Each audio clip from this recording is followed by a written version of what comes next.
दोस्तों, हम लोगों ने गोदान उपन्यास के पाठ 8 यानी भाग 8वें को पढ़ लिया था।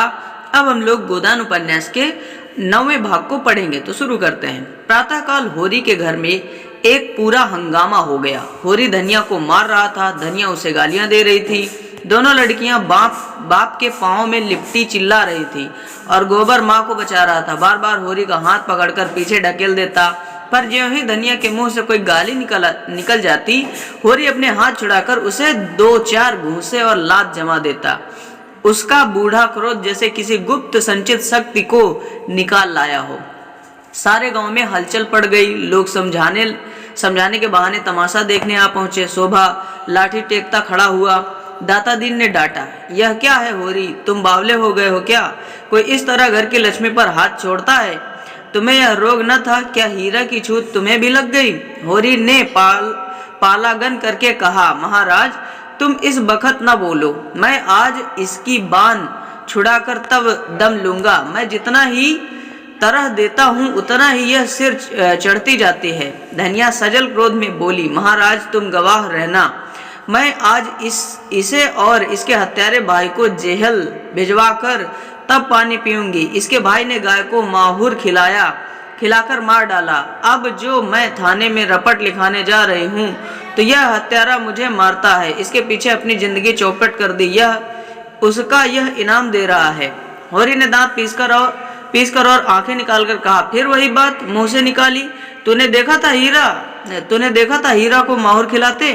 तू कसम खा जा कि तूने हीरा को गाय की नांद के पास खड़े नहीं देखा। हाँ, मैंने नहीं देखा, कसम खाता हूँ। बेटे के हाथ पर हाथ रख के कसम खा। होरी ने गोबर की बातें पर कांपता हुआ हाथ रखकर कांपते हुए स्वर में कहा, मैं अपने बेटे की कसम खाता हूँ कि मैंने हीरा को नांद के पास नहीं देखा। धनिया ने जमीन पर थूक कर कहा, थोड़ी है तेरी झूठाई पर।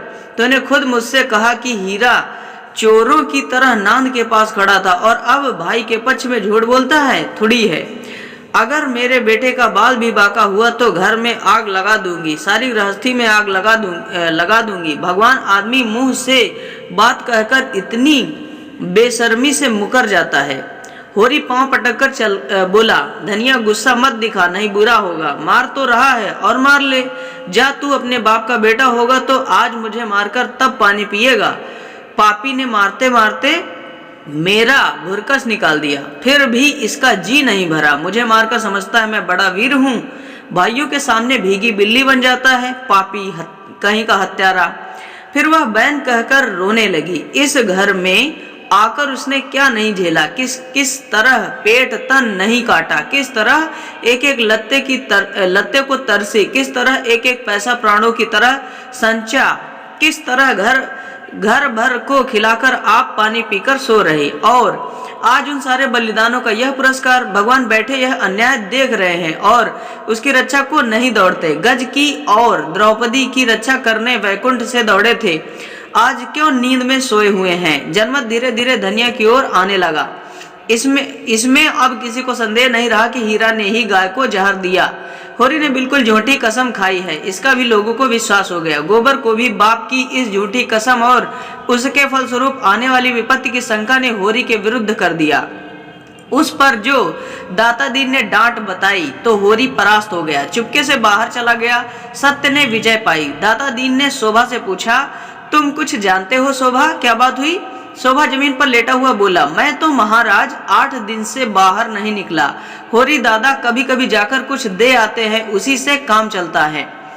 रात भी वह मेरे पास गए थे। किसने क्या किया मैं कुछ नहीं जानता। हाँ, कल सांझ को हीरा मेरे घर खुरपी मांगने गया था, कहता था एक जड़ी खोदना है। तब फिर से मेरी उससे भेंट नहीं हुई। धनिया सह पाकर बोली, पंडित दाता दीन, वह उसी का काम है। शोभा के घर से खुरपी मांगकर लाया और कोई जड़ी खोदकर गाय को खिला दी। उस रात को जो झगड़ा हुआ था उसी दिन से वह खार खाए बैठा था। दाता दीन बोले, यह बात साबित हो गई तो उसे हत्या लगेगी। पुलिस कुछ करे या न करे, धर्म तो बिना दंड दिए न रहेगा। चली तो जा, रुपया हीरा को बुला ला। कहना पंडित दादा बुला रहे हैं। अगर उसने हत्या नहीं की है तो गंगा जली उठा ले और चौरे पर चढ़कर कसम खाए। धनिया बोली, महाराज उसके कसम का भरोसा नहीं, चटपट खा लेगा। जब इसने झूठी कसम खा ली, जो बड़ा धर्मात्मा बनता है, तो हीरा का क्या विश्वास। अगर गोबर बोला खा ले झूठी कसम, वंश का अंत हो जाए, बूढ़े जीते रहें, जवान जीकर क्या करेंगे। रूपा एक क्षण में आकर बोली, काका घर में नहीं है। पंडित दादा, काकी कहती है कहीं चले गए हैं। दाता दीन ने लंबी दाढ़ी फटकार कर कहा, तूने पूछा नहीं कहाँ चले गए? क्या घर में छिपा बैठा ना हो? देख तो सोना, भीतर तो नहीं बैठा है। धनिया ने टोका, उसे मत भेजो दादा, हीरा के सिर हत्या सवार है, न जाने क्या कर बैठे। दाता दीन ने खुद लकड़ी संभाली और खबर लाए कि हीरा सचमुच कहीं चला गया है। पुनिया कहती है लुटिया डोर और डंडा सब लेकर गए हैं। पुनिया ने पूछा भी कहाँ जाते हो, पर बताया नहीं। उसने 5 रुपए आले में रखे थे, रुपए वहां नहीं है, शायद रुपए भी लेता गया। धनिया शीतल हृदय से बोली, मुंह में कालिक लगाकर कहीं भाग गया होगा। सुबह बोला, भाग के कहाँ जाएगा, गंगा नहाने न चला गया हो। धनिया ने शंका की, गंगा जाता तो रुपए क्यों ले जाता, और आजकल कोई परब भी तो नहीं है।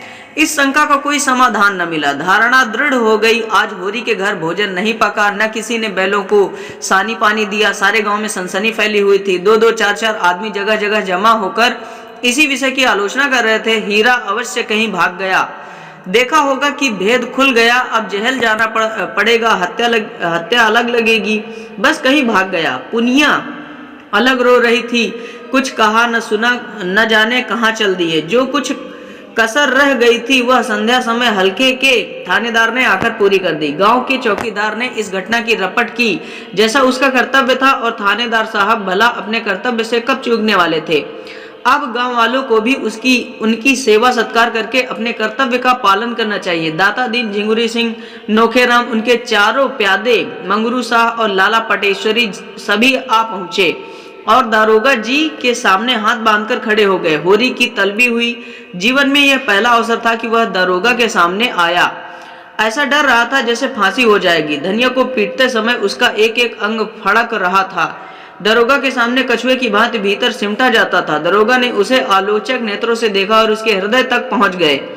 आदमियों की नस पहचानने का उन्हें अच्छा अभ्यास था। किताबी मनोविज्ञान में कोरे, पर व्यवहारिक मनोविज्ञान के मर्मज्ञ थे। यकीन हो गया आज अच्छे का मुंह देखकर उठे हैं, और होरी का चेहरा कह देता था इसे केवल एक घुड़की काफी है। दारोगा ने पूछा, तुझे किस पर सुबह है?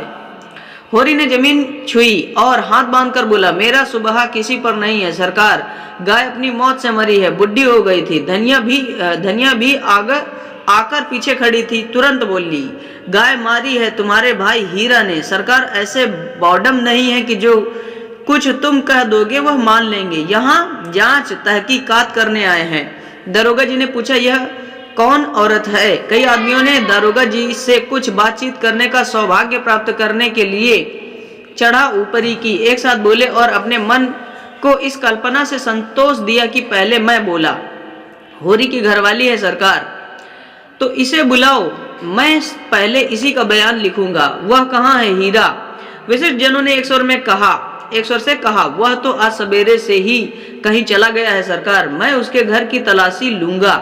तलाशी? होरी की सांस तले ऊपर होने लगी। उसके भाई हीरा के घर की तलाशी होगी और हीरा घर में नहीं है, और फिर होरी के जीते जी उसके देखते यह तलाशी न होने पाएगी, और धनिया से अब उसका कोई संबंध नहीं है, जहां चाहे जाए। जब वह उसकी इज्जत बिगाड़ने पर आ गई है तो उसके घर में कैसे रह सकती है? जब गली गली ठोकर खाएगी तब पता चलेगा। गांव के विशिष्ट जनों ने इस महान संकट को टालने के लिए कानाफूसी शुरू की। दाता दीन ने गंजा सिर हिलाकर कहा, यह सब कमाने के ढंग हैं। पूछो हीरा के घर में क्या रखा है? पटेश्वरी बहुत लंबे थे, पर लंबे होकर भी बेवकूफ न थे। अपना लंबा काला मुंह और लंबा करके बोले, और यहाँ आया है किस लिए? और जब आया है बिना कुछ लिए दिए कब गया है? झिंगुरी सिंह ने होरी को बुलाकर कान में कहा, निकालो जो कुछ देना हो, यूं गला न छूटेगा। दारोगा जी ने अब जरा गरज कर कहा, मैं हीरा के घर की तलाशी लूंगा। होरी के मुख का रंग ऐसा उड़ गया था जैसे देह का सारा रक्त सूख गया हो। तलाशी उसके घर हुई तो उसके भाई के घर हुई तो एक ही बात है, हीरा अलग सही पर दुनिया तो जानती है वह उसका भाई है। मगर इस वक्त उसका कुछ बस नहीं। उसके पास रुपए होते तो इसी वक्त 50 रुपए लाकर दरोगा जी के चरणों पर रख देता और कहता, सरकार मेरी इज्जत अब आपके हाथ है। मगर उसके पास तो जहर खाने को भी एक पैसा नहीं था। धनिया के पास चाहे 2-4 रुपए पड़े हों पर वह चुड़ैल भला क्यों देने लगी। मृत्युदंड पाए हुए आदमी की बात सिर झुकाए अपने अपमान की वेदना का तीव्र अनुभव करता हुआ चुपचाप खड़ा रहा। दाता दीन ने होरी को सचेत किया, अब इस तरह खड़े रहने से काम न चलेगा। होरी रुपए की कोई जुगत करे। होरी दीन स्वर में बोला, अब मैं क्या अर्ज करूं महाराज, अभी तो पहले ही की गठरी सिर पर लदी है और किस मुंह से मांगू, लेकिन इस संकट से उबार लो। जीता रहा तो कौड़ी कौड़ी चुका दूंगी, मैं मर भी जाऊं तो गोबर तो है ही।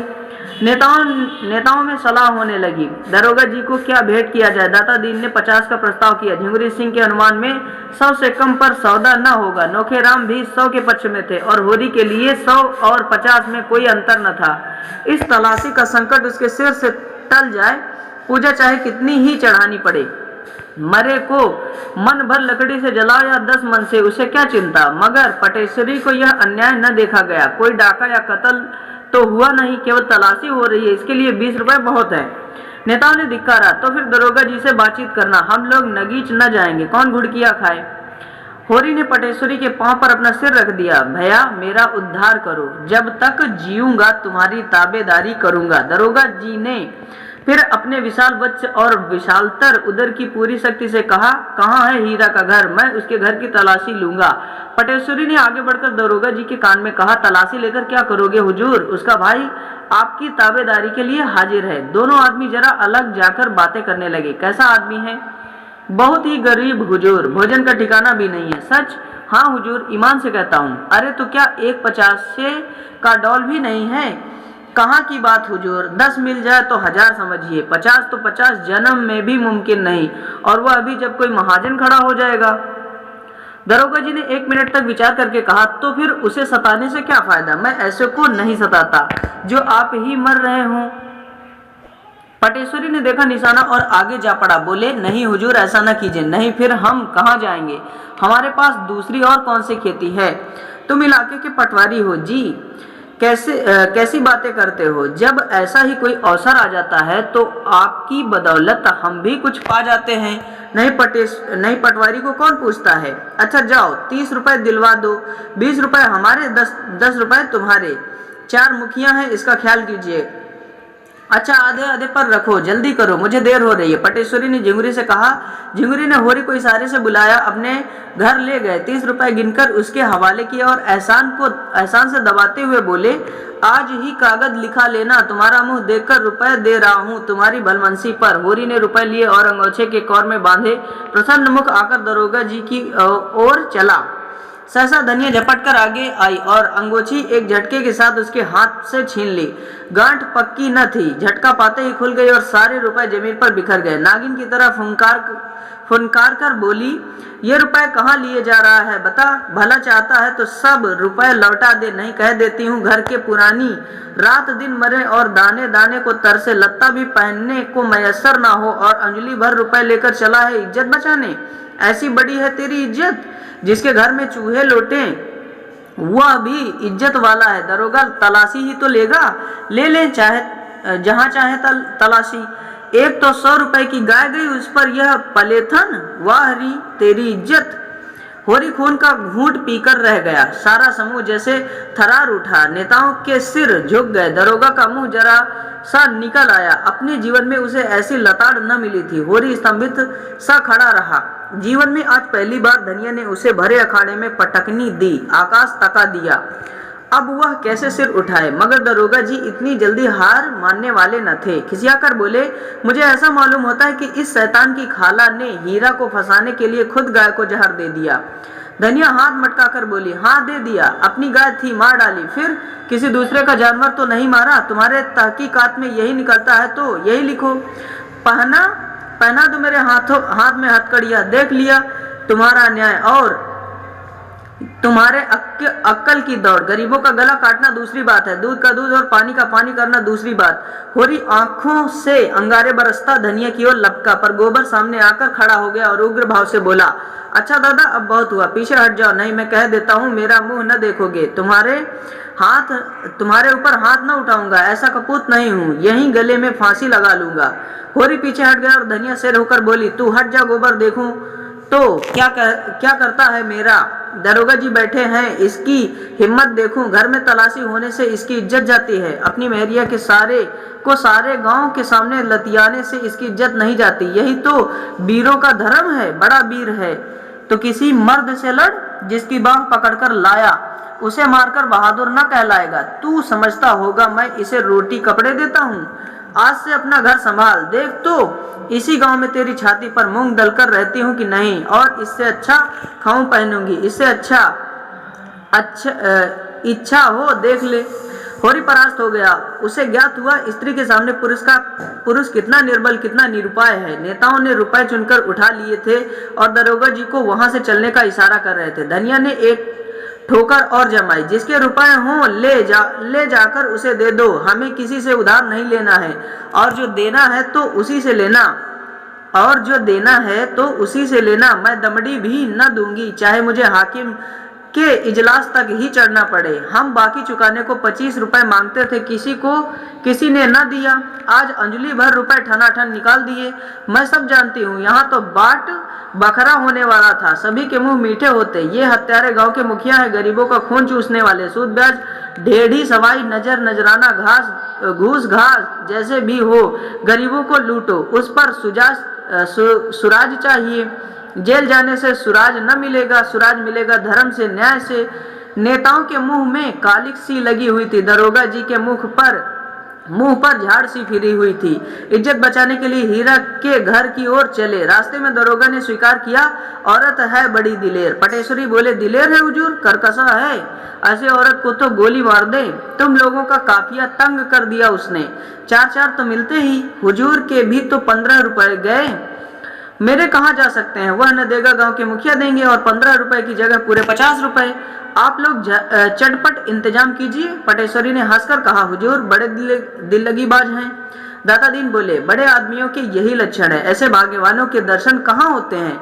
दरोगा जी ने कठोर स्वर में कहा, यह खुशामद फिर कीजिएगा, इस वक्त तो मुझे 50 रुपए दिलवाइए नकद, और यह समझ लो कि आनाकानी की तो मैं तुम चारों के घर की तलाशी लूंगा। बहुत मुमकिन है कि तुमने हीरा और होरी को फंसाकर उनसे 150 ऐंठने के लिए यह पाखंड रचा हो।